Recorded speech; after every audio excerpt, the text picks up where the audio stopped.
रास्ते में भले उसको प्यास लग रही हो, भूख लग रही हो, चाहे उसके शरीर में कहीं पर भी कष्ट हो रहा हो, पर पंढरपुर की जहां से सीमा लगती है, पंढरपुर की रज, चंद्रभागा नदी की रज जिस सीमा पर जाकर लग जाती है, उस सीमा में जब कोई प्रवेश करता है और अपना एक पांव भी रख देता है तो उसकी सारी थकान मेरा हरि विठ्ठल अपने आप भर लेता है। मेरा शिव उसकी सारी थकान हर लेता है, पूरी थकान, पूरे कष्ट को हर लेता है। और वो मुख से विठ्ठल विठ्ठल राम कृष्ण हरि जपता जपता जपता जपता पहुंच जाता है।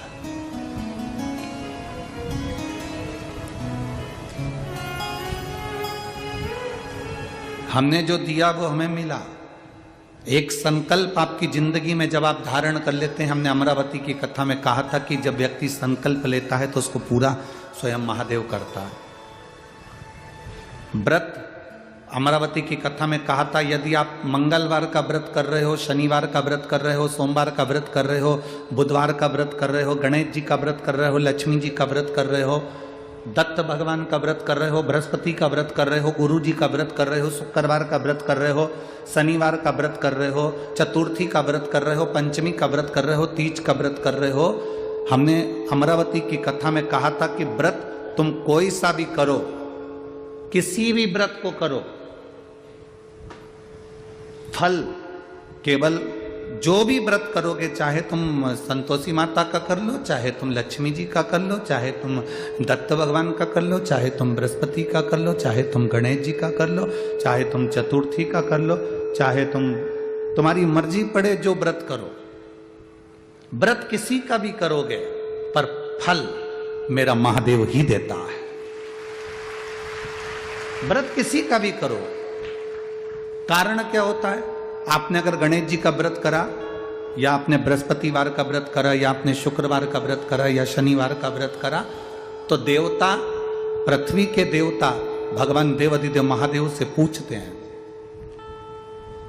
जिस व्यक्ति ने व्रत करा उसके लिए पहले पृथ्वी के देव देवाधिदेव महादेव से पूछा जाता है कि इसने ये बुधवार का व्रत करा था, इसने गुरुवार का व्रत करा था, इसने शुक्रवार का व्रत करा था, इसने शनिवार का व्रत करा था, तो ये व्रत इसने पूर्ण किया कि नहीं किया, इसने सही व्रत धारण करा कि नहीं करा, इसने व्रत को अपनी जिंदगी में सही तरीके से उतारा कि नहीं उतारा। तुम व्रत किसी का भी करो, पर फल देने वाले तो केवल देव अधिदेव महादेव है। उनसे पूछा जाता है क्या ये व्रत करे हैं इसने, इसका फल इसको देना है? तब देव अधिदेव महादेव कहते हैं इसने बड़ी लगनता से व्रत करा है, इसलिए काम करो कि इसकी झोली में खुशियां प्रदान कर दो, इसकी कुछ झोलियां खुशियों से भर दो, इसको सुख प्रदान कर दो, इसको खुशियां प्रदान कर दो, इसके जीवन में सुख दे दीजिए, इसके जीवन में आनंद दे दीजिए। अब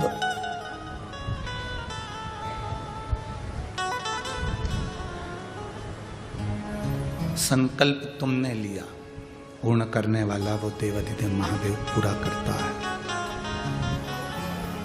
संकल्प तुम्हारा है, पूर्ण वो करेगा। संकल्प तुम कर सकते हो पर पूर्ण। संत नामदेव जी ने एक संकल्प लिया था कि मैं फलाहार करूंगा, एकादशी पर फलाहारी दूंगा, पर हरि विठ्ठल तो हरि विठ्ठल। एक बूढ़े का रूप रखकर आ गए और बुजुर्ग का रूप रख कर आकर बोले, नामदेव मुझे भूख लग रही है, बहुत तेज भूख लग रही है, मुझे खाने के लिए कुछ दे दे नामदेव। मुझे माँ उमा से, माँ पार्वती से मेरा महेश कह रहा है, मेरा बाबा भोलेनाथ, मेरा बाबा विश्वनाथ, मेरा त्रिकालदर्शी कैलाशी अविनाशी कह रहा है कि हे पार्वती,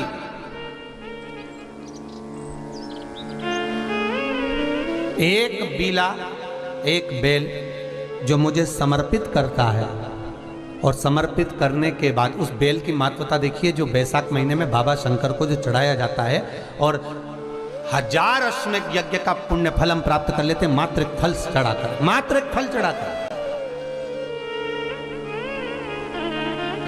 हे पार्वती,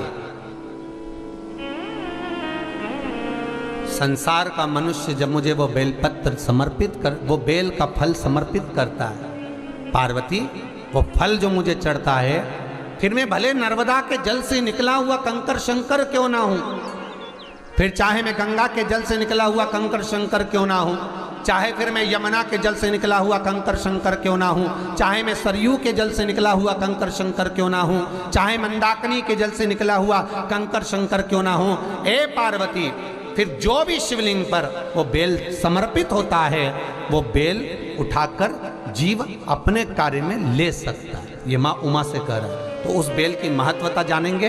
अब अपन उस बेल को जानने के लिए वापिस स्कंद पुराण में चले तो स्कंद पुराण में लिखा हुआ है कि जो बेल बैसाख के महीने में शंकर को चढ़ाया जाता है वो बेल का फल उठाकर रख लिया जाता है।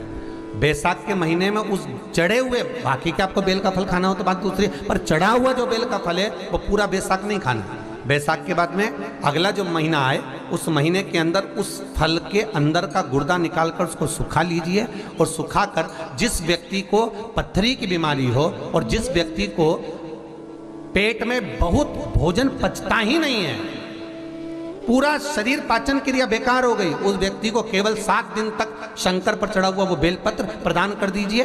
पत्थरी भी बाहर और पाचन क्रिया भी ठीक, जिंदगी भर तकलीफ नहीं। उस बैसाख में उस फल की इतनी महत्वता बाबा भोलेनाथ स्कंद पुराण, लिंग पुराण, नर्मदा पुराण, पद्म पुराण के अंतर्गत, शिव महापुराण के अंतर्गत वर्णन कर उसकी महत्वता है। वो बेल का फल साधारण नहीं हो सकता। मेरे शंकर को जो जो चढ़ता है ना वो कुछ भी चीज साधारण नहीं है भाई। ओम नमः शिवाय। दोस्तों, अक्षय तृतीया पर श्रीहरि और माता लक्ष्मी की पूजा की जाती है, इसलिए आप जो भी, जरूरी नहीं कि जैसा वीडियो में दिखाया गया है जो हम बता रहे हैं वही आप भोग लगाएं, ऐसा नहीं है। आप घर में अपने हाथों से बना हुआ मिष्ठान भी माता लक्ष्मी को भोग के रूप में, अगर आप पूरी श्रद्धा लगन से करते हैं तो माता ज़रूर उसको स्वीकार करती हैं। साथ ही लक्ष्मी से जुड़ी हुई अगर आपकी कोई समस्या होती है तो माता उसे ज़रूर दूर करती हैं।